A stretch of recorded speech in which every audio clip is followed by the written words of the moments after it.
Welcome to the Nausea River podcast. I'm Theo Morgan, and if you're into time travel, let me take you back to the mild spring day of May 18th, 2024. I'll leave my personal baggage at the door tonight for my listeners' sake, but unfortunately, it traveled with me that day. From Fitchburg to Boston, from Boston to Providence, and right into my brother's car, too. And to top it all off, I was really nauseous. At least it fits this show. I made the journey for an evening of dark arts, a music and art showcase at Providence's AS220 venue. In the confines of a black box theater, they would be playing black metal until midnight, though with one exception. Enter 1476, one of the 5 bands on the bill. They're the middle show palate cleanser in between a lot of quality black metal. They don't like being called a metal band, and I've seen arguments pop up about their genre. Are they punk, art rock, folk, actually a secret black metal band? You can find some insane tremolo picking in there at least. Granted, they leaned more into the metallic side of their discography for that set list, but couldn't hide the predominantly clean vocals. It's metal adjacent, but a crowd pleaser that could have worked outside of the USBM bubble of the event. When Comes the Dawn is damn catchy, and even after only hearing it live, you find yourself humming it later regardless.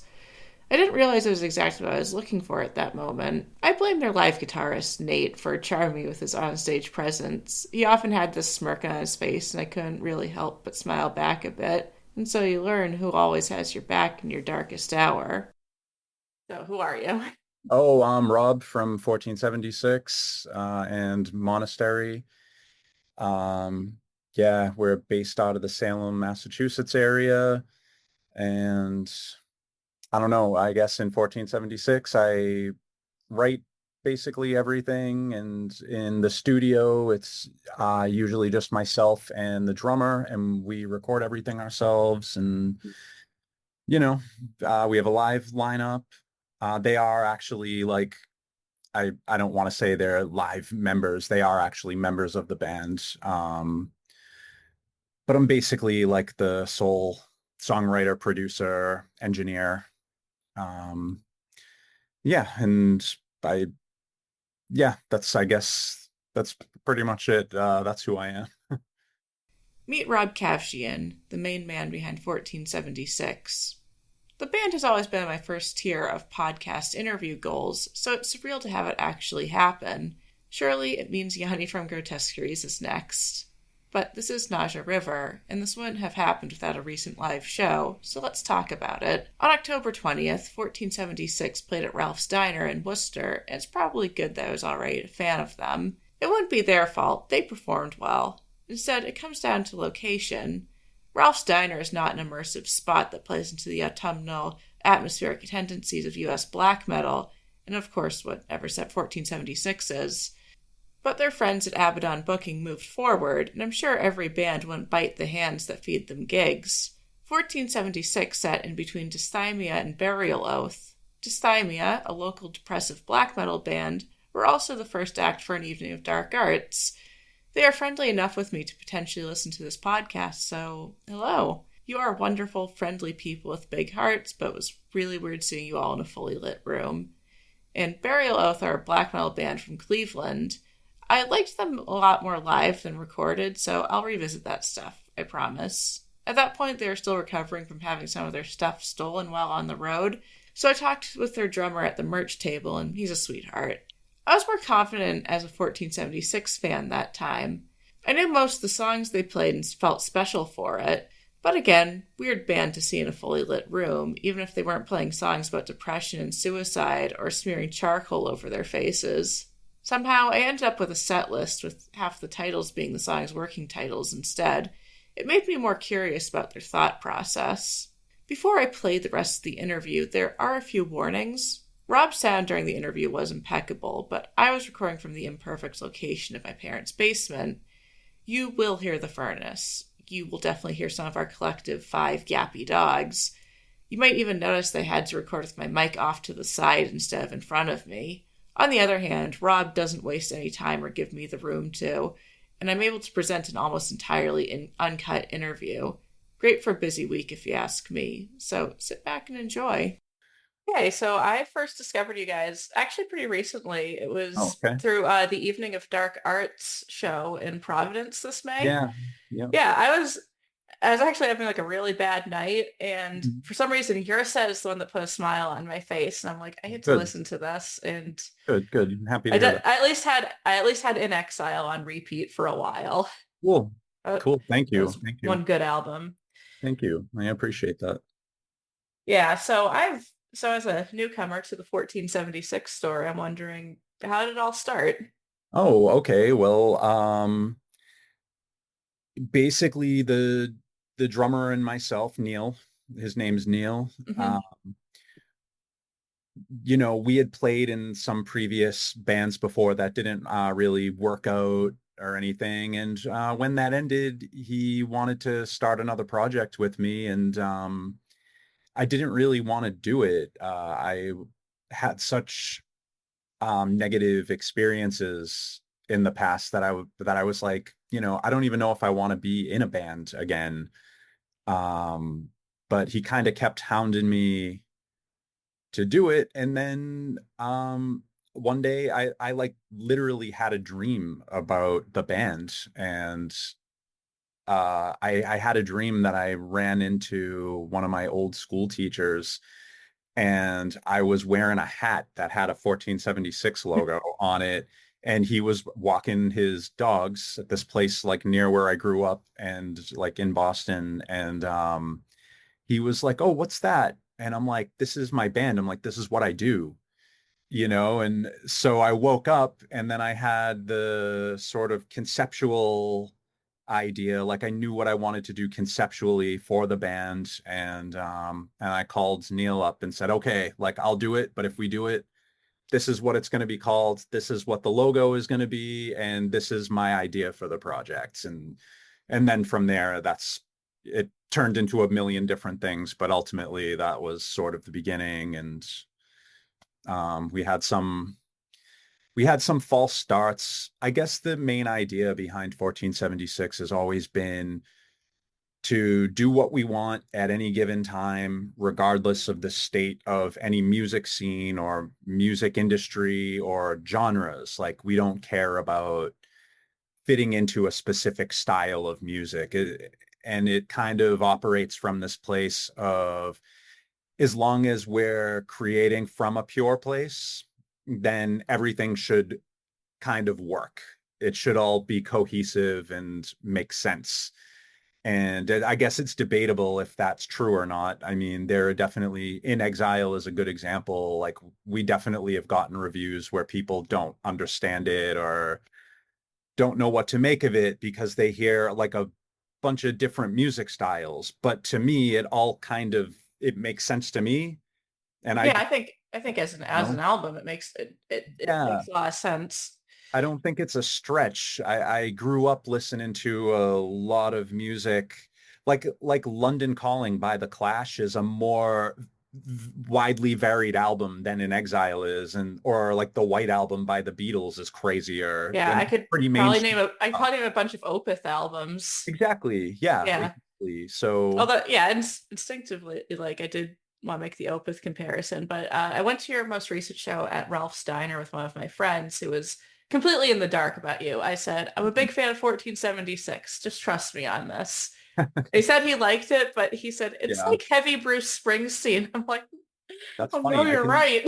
I can see that. I can definitely see that. It And like I reminds am actually a huge Bruce Springsteen fan, so I think Yeah, that's probably why. that's funny. I remember like a long time ago when we first started, we did a lot of acoustic stuff, and when we played live, it would just be Neil and myself, just drums, acoustic guitar, and vocals.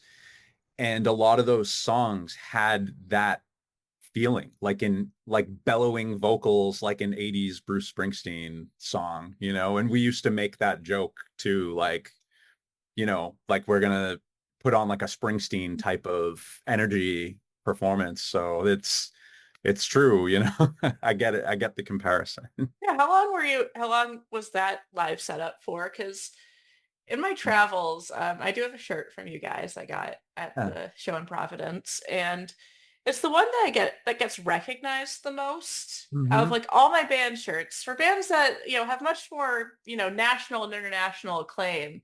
But somehow I've gotten multiple comments say like, "Oh, I used to like I love 1476," or "I went to school with the drummer," and Oh, weird. Yeah, yeah, yeah. Yeah, and Um, all stuff like funny. that. And now I'm just like we're all these metalheads just watching your with your acoustic guitar.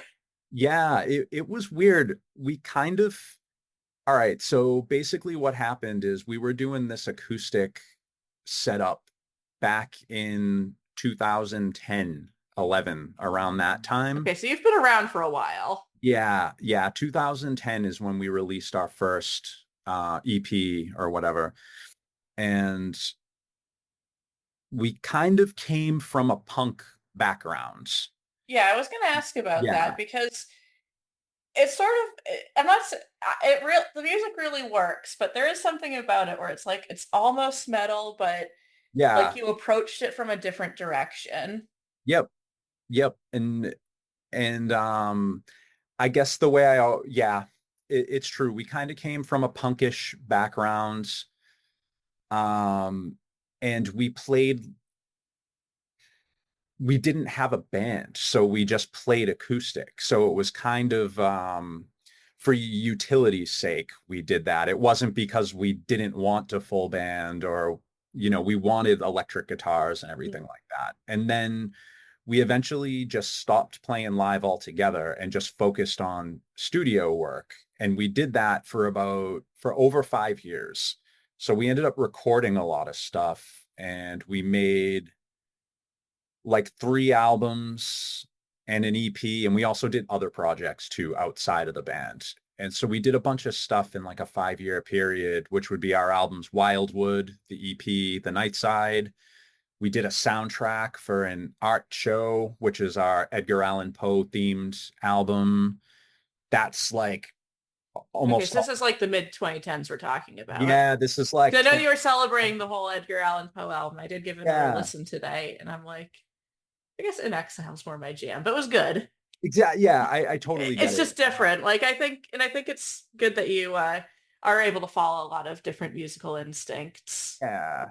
And so we didn't play live during that whole period of time. And then we made the our not our newest album is In Exile, but the one before that, Our Season Draws Near. We Mhm. recorded that in 2015. And then we signed with the German record label Prophecy Productions. So they're kind of like a sort of an atmospheric metal label. They have a lot of metal bands, but like folk influences and like it's kind of the only place we really fit because I don't think we really fit in anywhere. But they have like probably the biggest band on their label was Alcest, if you're familiar I'm with. very, very big fan. Yeah, so they left Prophecy a couple of albums ago and they're on a different label now. But like Okay, that's where they I missed started. I missed all that news. But then like that's why Yeah. prophecy sounds so familiar because I've listened Yeah, to all Cest since so many totally. years. Like the first 4 or 5 Alcest albums are on Prophecy. So it's that Okay. label. And so we signed with them. Our Season Draws Near came out in 2017. And then we put together a live band. And since that, like around the end of 2017 into 2018, we started playing more shows and touring. We actually did a bunch of touring 2018 and 2019 for that album. Okay. And then COVID happened and things got weird in the band even. And so we've been kind of not as active since. Yeah. But we did make In Exile, which came out last year. So, Yeah. Honestly, like a retroactive top pick for 2023. oh, well, thank you. Discovered it late, but who cares? I don't care. I mean, I'm just As happy. long as I buy the digipack. Oh, that's that, whatever, Yeah. however you want it, is good, I'm Yeah. happy that people are finding it. So, Yeah. And the shirt's comfy. Like you guys print oh, them good good. shirts. Thank you. Thank you. Which I'll you end up getting? I don't it's the In Exile shirt with like that dead Okay. looking guy on it. Yep. Yep. Yep. Yeah, it's so I packed that for a trip in June that I had to take. Mhm. And I realized like this is my second most TSA friendly shirt. So I had to wear Nice. it on the flight back. Yeah, that's cool. Yeah, because like there are some metal shirts you do not want to wear them through TSA, and I realized Yeah, that was for probably sure. most of my shirts. I understand that completely. Yeah.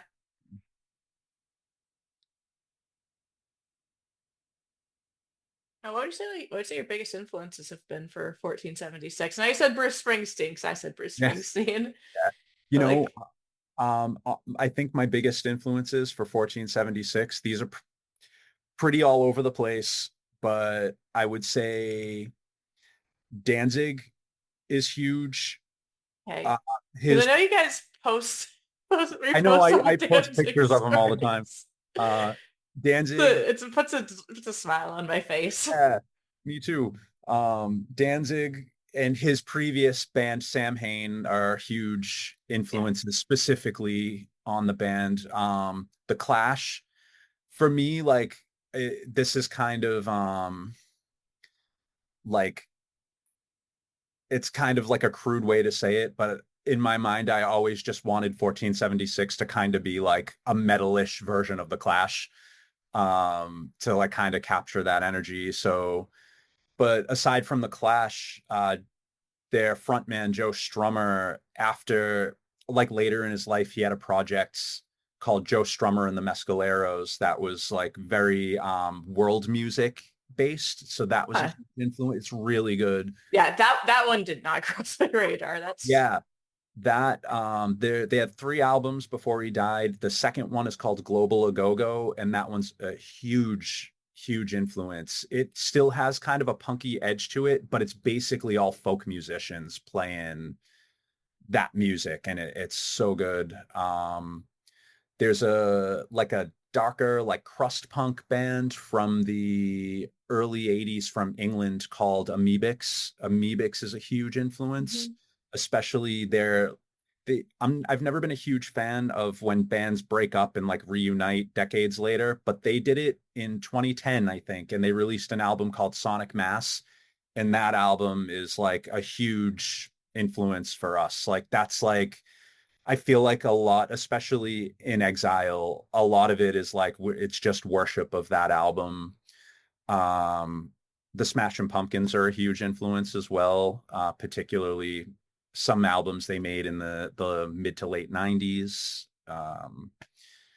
I just really I love the we love the drumming on those albums, but I also love conceptually how broad the concepts are on those albums, like how wide ranging the music is, how they can go from folk music to electronic music to like heavy metal songs all within one album, and it flows together. And so that's like a pretty big influence as well.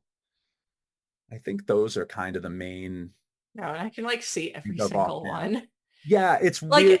I, It's I, weird to I put didn't them think like, together. oh, I didn't think the Clash until you're like the Clash. I'm like, yeah, you do sound like the Clash Yeah, like a bit. I You think can like trace the lineage. you know what? I'll give you like a really candid example of that. On In Exile, we have a song called Where Kings Fall. Hmm. That song is like it's kind of like me just trying to rip off Straight to Hell by The Clash. And it's kind of like it's a similar type of song, you know. Um, so like it's there. Bathory is actually a big influence. And a lot of people, when I said that to them, they didn't understand. But we actually were on a Bathory tribute album in 2019, and we covered the song Blood Fire Death. And it's like the way we look at it, it's like we don't sound like Bathory, but they have a lot of long epic songs with a bunch of different changes, different vocal styles, folk elements mixed into it, and then they'll have like samples of like nature sounds or things like that, and like tribal drumming, and it's like we do all of those things. It just Yeah. sounds like Bathory, Yeah. but they No, are. I actually immediately agree because one, I think your singing just sounds a lot like Corthon's when he does Oh, his thank clean you. vocals. And two, it's like if someone was to say describe 1476, I'd say well, I'd first say, oh, they're kind of like punk and neo folk, and I'd be Mhm. like, imagine if Viking metal, like Bathory style Viking metal, was American. Yeah, yeah, totally, totally. Yeah, and like I am not the biggest fan of like proto black metal Bathory. Like I understand the influence, Yeah, but it doesn't really interest me that much. yeah. All the Viking metal stuff is like Mhm. some of my favorite music ever. Me too. I actually really loved his final albums as well, like North Yes, 1 and 2. I love those. no one else gets So it, but good. like those are like my favorite Bathory albums. Yeah, Like they're I'm just, like heartbroken. hmm There won't like that we won't get Nordland 3 and 4 ever. I know. Me too. Me too. When those came out, I was so surprised, and like that was the last thing I expected when those albums first came out, and always been a huge fan of those. I do love I love every Bathory album. I'm a fan of the early, like the first three albums too, but that is actually my least favorite. Like I lean more towards the Viking era stuff as Mhm. well. Well, I guess on that topic, for Octagon, do you love it or hate it, or just kind of Um, tolerate it? I Octagon is like a curiosity to me. I don't hate it. It's not my favorite. If I had to like put it on a scale of 1 to 10 of my favorite Bathory albums, it would probably be like, you know what? I don't even want to pick a number. I would say it's not my, geez, I don't know. It might be my least favorite Bathory album, but I do Yeah, like it. I don't dislike it, but I I literally like all the other albums I more. vaguely tolerate it, but like if that's your worst, then you're doing pretty fine. Yeah, Yeah. do you like Requiem? Do you like that album? Eh. Is it kind of in the same Yeah, category? it's kind of the same category. Can see that. Yeah, I I think it's kind of like um, I'm not a huge thrash metal fan. yeah, I'm very particular about thrash metal, unless it's yeah. blended and it's like death thrash or blackened thrash, then it's like the best Mhm. thing ever. But Yeah, yeah, I don't like sit down and think I want to listen to thrash metal. I don't even like I barely can like yeah, even live I don't seek it out. Like if it's on a bill with like if a thrash band's on a bill with a band I like, then yeah. yeah, it's probably gonna be a blast. But Mhm. that's Yeah, my that's my thought on it. I guess I feel that way too. I don't listen to a lot of thrash, but like I mean, I grew up listening to Metallica, and they're not obviously a straight thrash band. Even those early albums, there's a lot more blended in there, and I Hmm. actually think that's, whether we realize it or not, that is a huge influence for us I because could we all grew up learning those songs, and yeah. the way they blended heavy stuff with acoustic stuff, and like I going from could I could see you crashy to very covering melodic. I could see you covering Sanitarium. I That's would, what. yeah, that's one of my favorite songs by them. I would love to cover that. So Yeah. absolutely, yeah. I'll whisper you're welcome if you Yeah, do. happens. Yeah. Yeah. So even if you're like in a weird place as a band genre wise, have you always played with metal bands? Because I've only seen you booked with a bunch of black metal bands and somehow always dysthymia.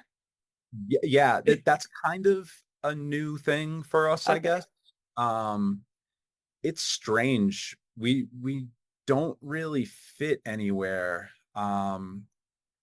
When we first started, we were playing with a lot of like horror punk and goth punk type of bands.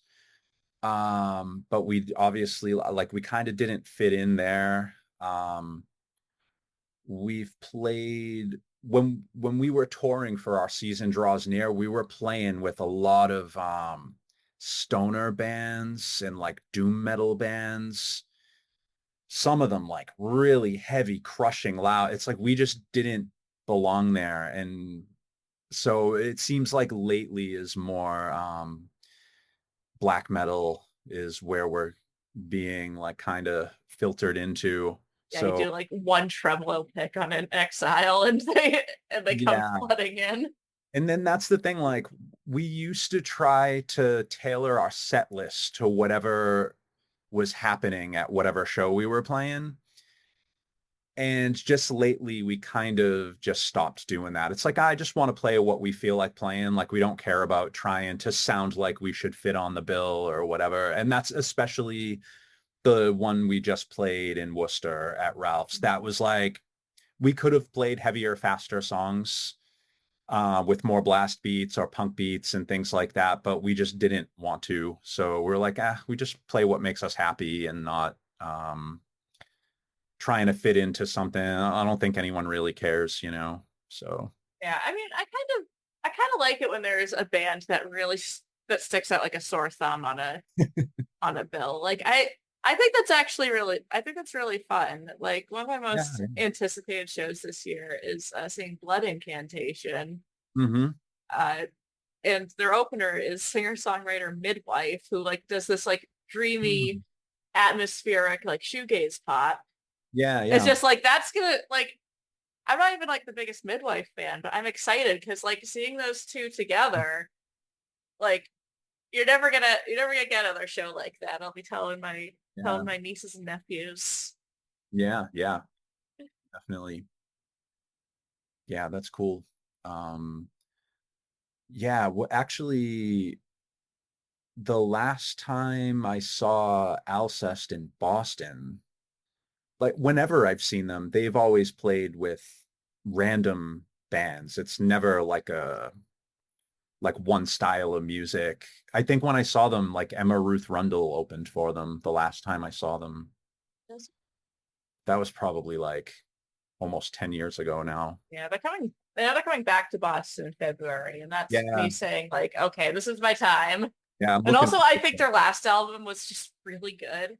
Yeah, it was Yeah, really, and like possibly my favorite since Souvenirs. yeah, really. Because yeah, and I don't know why, but like I listened to it and like it just it just clicked with me so well. And Good. this That's like good.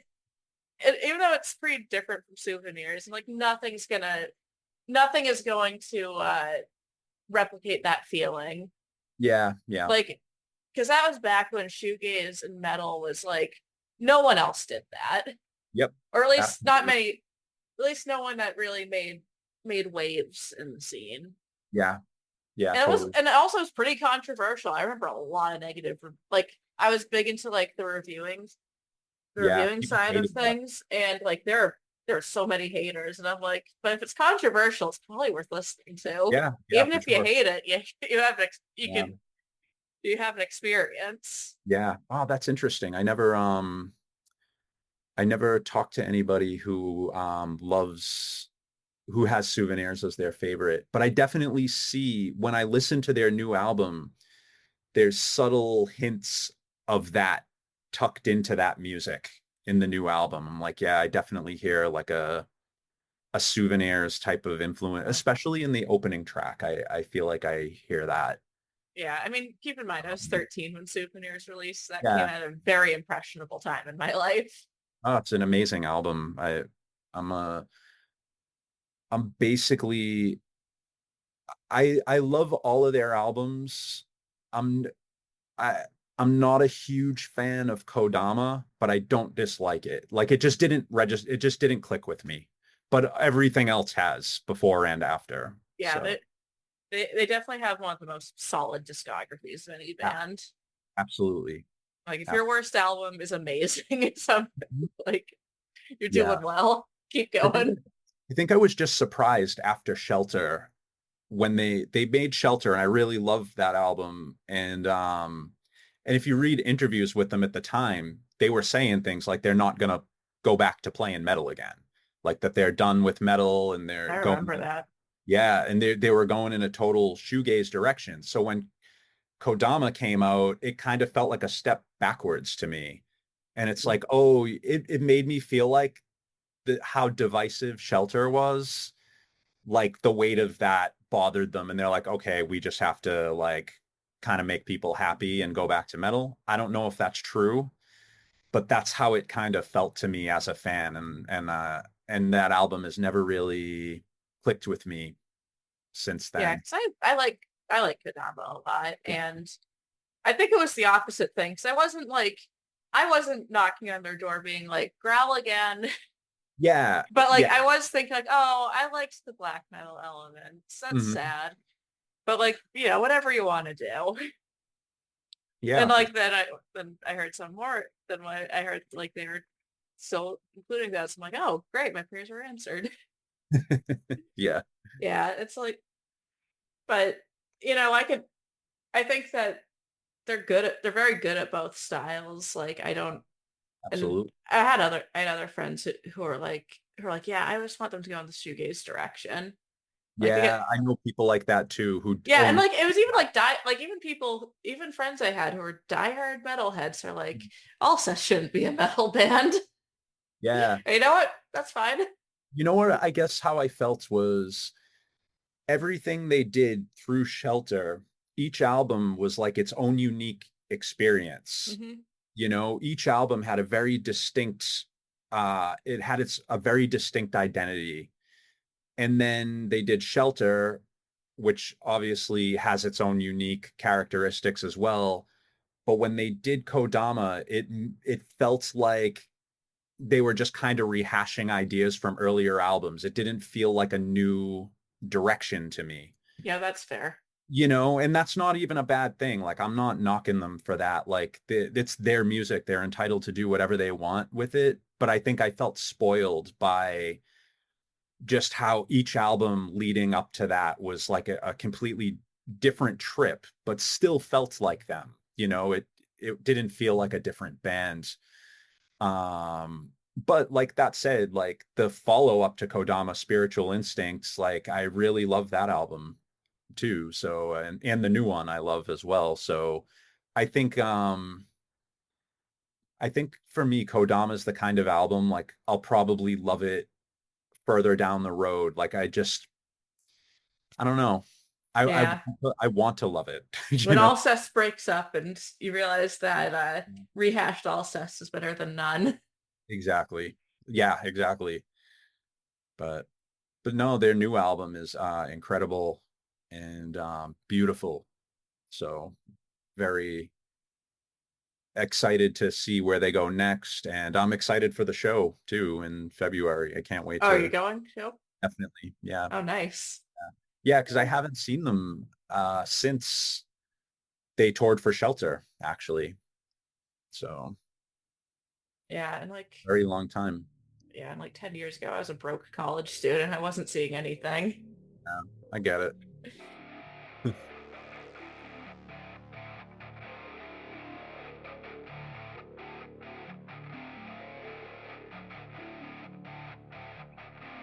Hey, just a moment. We'll be right back to the episode soon. But are you a musician? Do you work behind the scenes instead, or do you just have a cool story to tell? Nausea River is always looking for interview subjects and guests. I don't bite, and I'm a lot more loose and funny without a script, I promise. Check out our description for our social media and contact info if you're interested. Thanks a ton, and on to the rest of the show.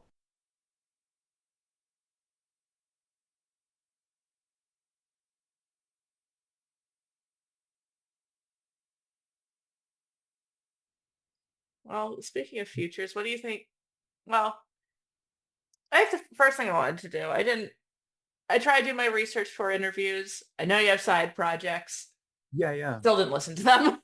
No, So, that's like, totally this is cool. your opportunity Hmm. to say whatever you want about Monastery. Okay. Monastery it started out of my love for soundtrack music, um, synthesizer music, and ambient and experimental music. Um, Very much inspired by in the early wave of like early 90s black metal, you'd have bands that would put like synthesizer instrumentals on their albums. And I've always loved that stuff. And Monastery was my sort of foray into making music solely like that. It's mostly instrumental. A lot of it is, long hypnotic pieces. It's fallen in with at different points it's been like lumped in with the dungeon synth genre.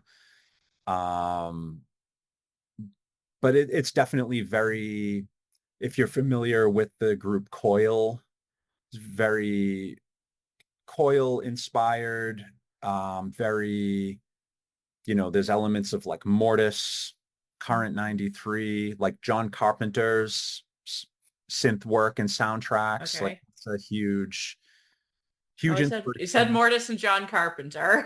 Yeah, I can. yeah. So that's a thing.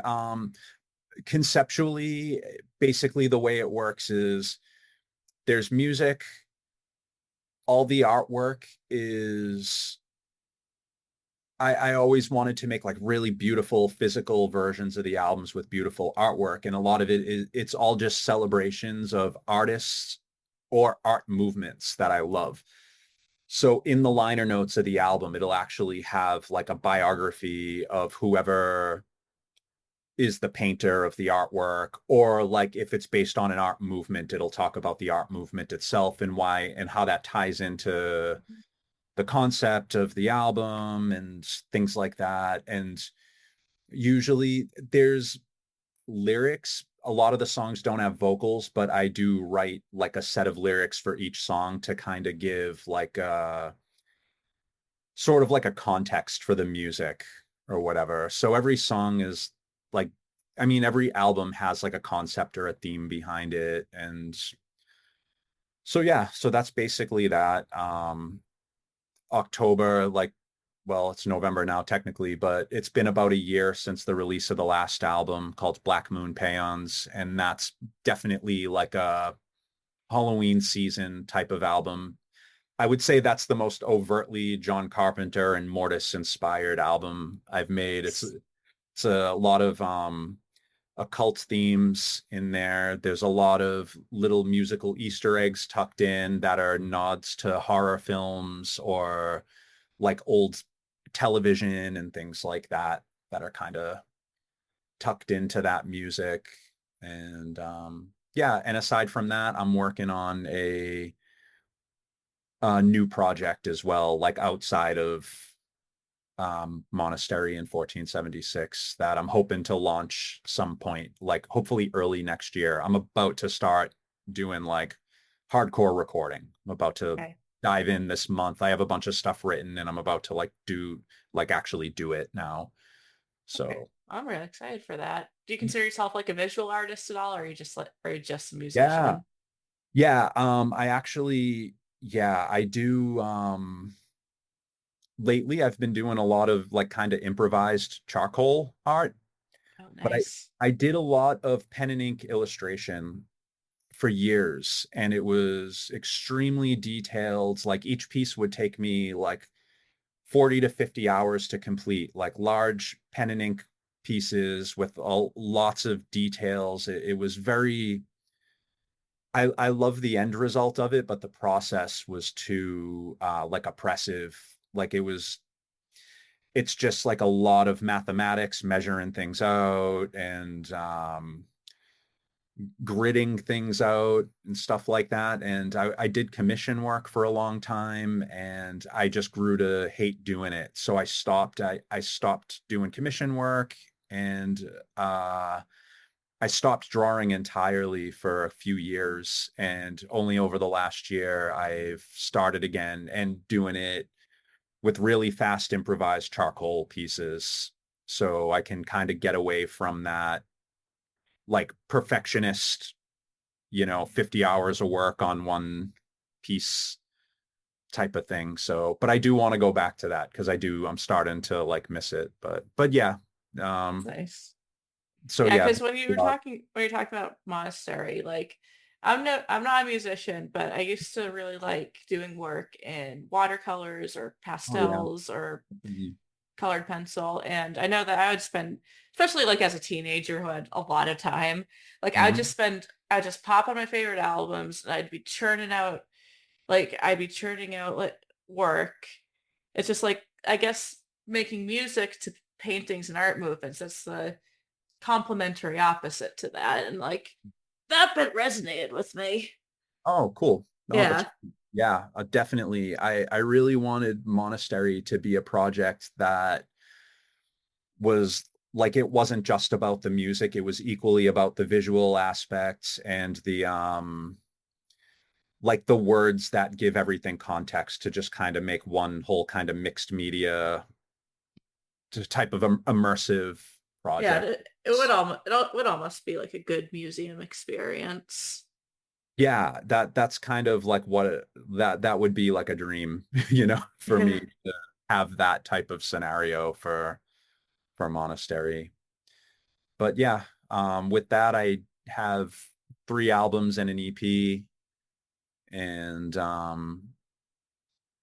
I have I have not a lot of plans for that right now.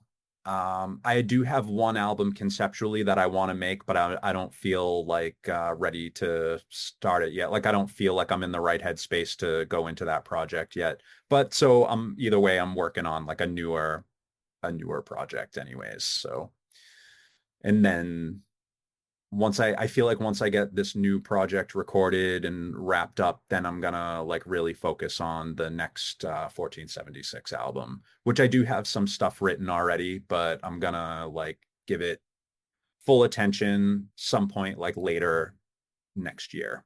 Yeah, when you when you have the capacity for it. Because I was gonna ask, because leading up to the show in Worcester, there were posts on your socials, like mostly Instagram, where like there seemed to be some sense of finality to it. And it just made me think, like, what's next for 1476? And Yeah. I was worried, like, God damn it, like I just discovered this band. Oh, yeah. I don't know. I don't know. I can never I it's mm, it's difficult to talk about just sort of out of respect for other members. Yeah. You know what I And mean? like if you regret something, I'll cut it out. Yeah, I don't know. I just know it's not a priority for everybody in the band. And so in some way we're kind of limited right now. Like we can't really be as active as some of us in the band want to be. And there's no problems or like fighting or anything. Like we all have like a really great relationship with each other, and we're all very respectful of each other and understand each other's feelings. But at the same time, it's like if everybody wants different things, it's kind of hard to move forward, and that's actually one of the reasons that I'm really leaning into a new project right now, because it's like if I really want to move forward with something, I'm gonna have to do something new. I can still make 1476 albums, and I don't know what the future will look like live, but it always changes. It's kind of chaotic and always goes back and forth, and I kind of need some stability, honestly. So that's why I'm kind of leaning into something new right now, so I can have that again. And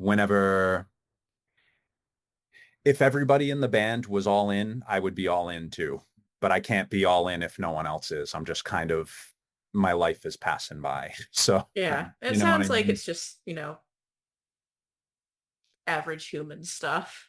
Yeah, it Yeah. absolutely is. And it's Like nothing. there's that joke where like you can all be like you can all have stable 9 to 5 careers and no kids and like a Hmm. whole weekend of free time and you still can't fucking rehearse. Hmm. Yeah. Yeah. Um, but I feel like right now, if we were to play live again, it would be like it might just be me with an acoustic guitar, or me and some of the other band members with an acoustic guitar, depending if they even want to take part in that and what they're doing. Yeah. Oh, They're all busy. They're all busy and dealing with personal things in their lives. mhm. So it's nothing. It's really like nothing personal with the with between anybody in the bands. Yeah, So because y'all seem very nice. we're all have like a deep respect for each other, and like we've toured together a bunch of times. Like we've literally lived in a van together like Yeah. multiple times, and we all kind of understand each other, and we're all pretty like friendly people. So it's and three of the four of us are like introverts. So it's pretty quiet a lot. So there's never, it's actually kind of nice because there's never any drama. There's never any, like none of us have ever gotten in a fight with each other ever. And it's like, I'm grateful for that. So, Yeah. so Yeah, yeah. just out of curiosity, I've only like seen you in the area. So where have you toured to? We've done the entire US a few times. So I think I'm trying to think like it's kind of easier to list where we haven't played. So we haven't been to Interesting. Hawaii or Alaska. I don't know. Um, I don't know any bands that get that's that true. do. Yeah. That's actually, yeah, that's a good point. We haven't played in Oklahoma, South Carolina. We haven't played in Wyoming or Utah or North Dakota. But Yeah, it's interesting because I like think we've Salt played Lake everywhere City, else. Salt Yeah. Lake City is becoming, a pretty standard tour stop, or at least like, Yeah. enough enough bands will go there if you're doing like a Western US leg. Yep. I don't think But I we've know it's a played very much. recent population boom for them. I have friends in Yeah. Salt Lake City who Yeah. have opinions on that. Yeah. Yeah. We haven't played in Vermont. Um, That's crazy because if I was to guess where you guys are from, like I I know. probably would Yeah. have guessed Vermont. I think we've played in Maine once a long time ago. Um, but yeah, so we've basically played everywhere else. And last year we played a festival in Germany. So, but for us, like the German festival was incredible. That was probably our best experience. That was a great show. Which Great. festival was it?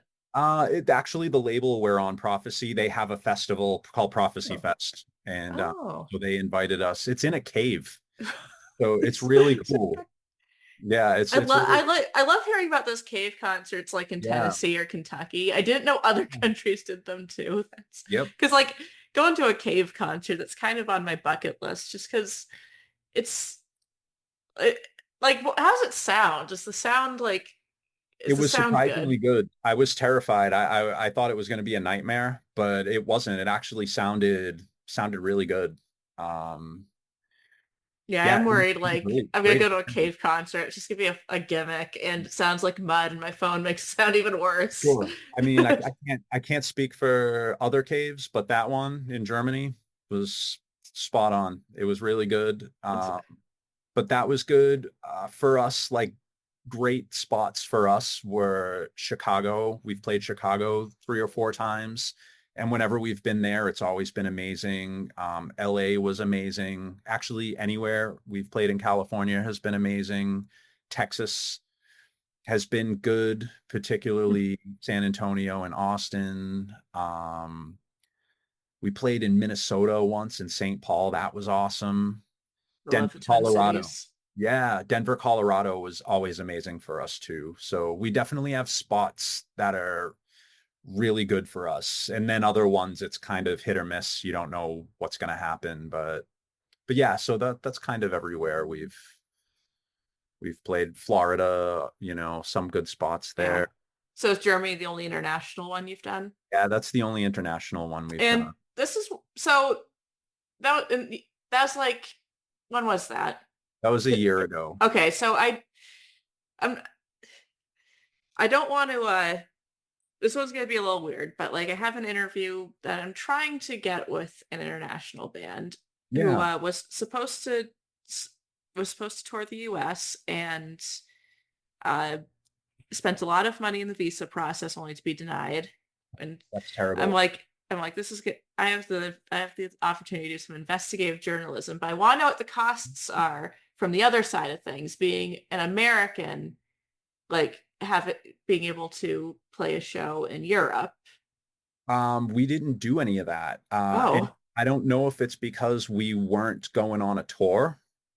I think if maybe we were going on tour and we had to report income, like we lost money going to, Okay. you know what I mean? I figured like you're not. You We see, got paid. like pleasantly surprised with how much you've been able to do because Hmm. I thought you were extremely local, and you are to me, but Yeah, in a sense we are for sure. you're hometown heroes. Yep.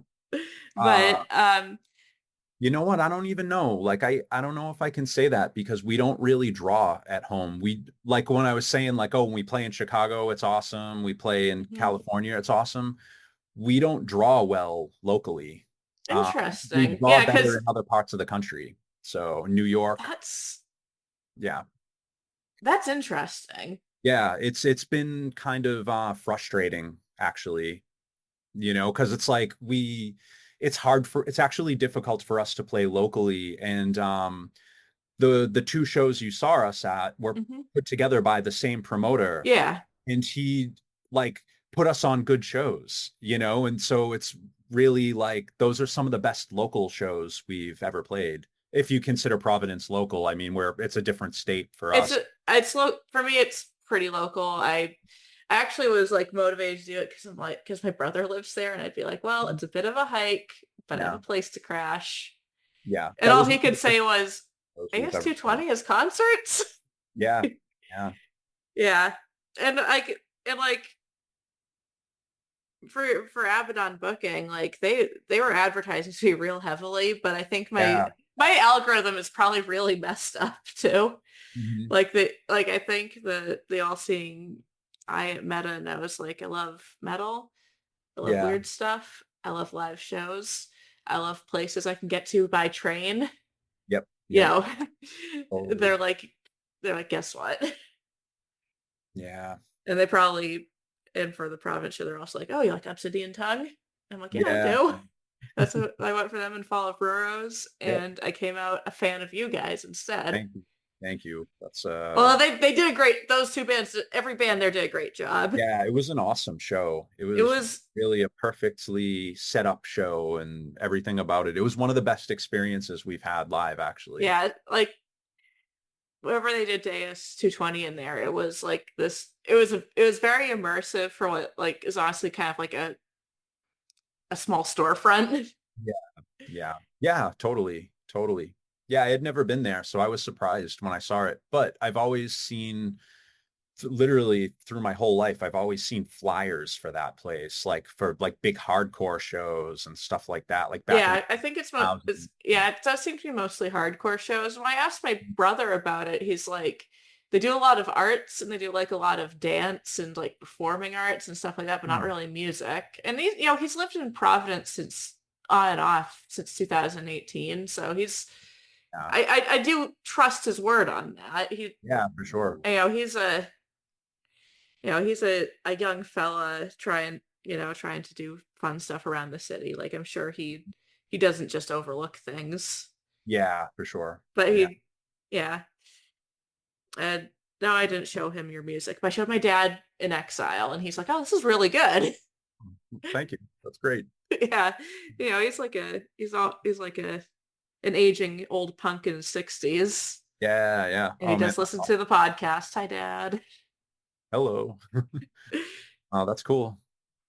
Oh, that's great. Thank you. Thank you for sharing it. I mean, that's means Yeah, a lot. I try to spread the word if I really like something. Yeah. Well, that's very much appreciated. So it's hard to like get through, you know, like without help. So Hmm. it's really hard to just, you know, speaking of algorithms and things like that, it's like I've noticed kind of like pre 2020, whenever we'd make a post, it would get a lot of interaction. And then like in more recent times, it's like severely diminished. Like if we post something, it might get like 20 likes or 30 likes where everything used to get like way over 100. And I'm like, man, we're really not like reaching people the way we used to. So it's always nice when people are just willing to share in person and old school. It's Yeah. always, I don't The know. lesson is I gotta wear the shirt more. Mm, Yeah. Yeah.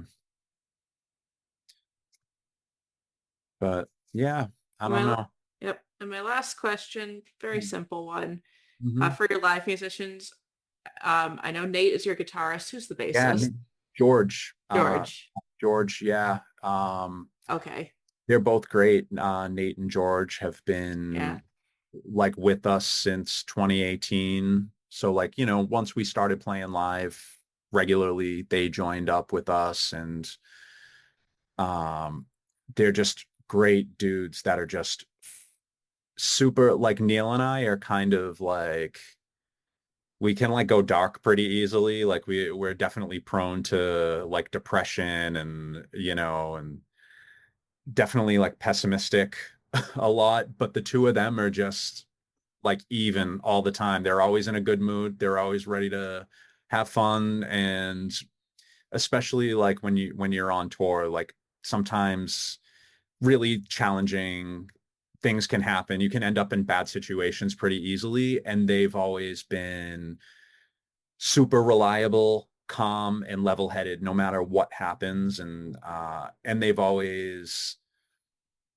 just been great musically for us too. Like they're always spot on. You never have to worry about them in any situation, and they're just great people, both of them. Yeah, I will say live, like, you're all impeccable. Oh, well, thank you. We practice Yeah. a lot. Like we really torture ourselves to play well. So thank you. It's very much appreciated. No, I think it's good. And it's like, and being able to like adapt acoustic songs for electric. You know, Mm. I'm a metalhead, so like hearing them electrify, I'm like, yes. Yeah, I was It's hoping a it was treat. gonna It's a be okay, yeah, I'm like, it's a treat for me. I hope this episode breathes some new life into 1476's fan base. Since we had a bit of a back and forth about Bathory, Alcest, and Opeth, I'd definitely recommend fans of any of those to check them out. They might feel like misfits forced into the metal scene, but we're all misfits of some kind, so I think this works out. So, thank you for this interview. Any parting you. words? Um, I guess, well, thanks to you for wanting to talk. It's very kind, and we, I personally, and I know the rest of the band really appreciate that. And thank you to everybody who's supported us over the years. And I know we definitely go through periods where sometimes we're very public and we end up going on tour and meeting tons of people. And then there are other times where it can be silence for years. So for everybody who's kind of stuck with us and is still there, and we really appreciate it. And I personally appreciate it very much. And so yeah, just thank you to everybody. So I guess that's all.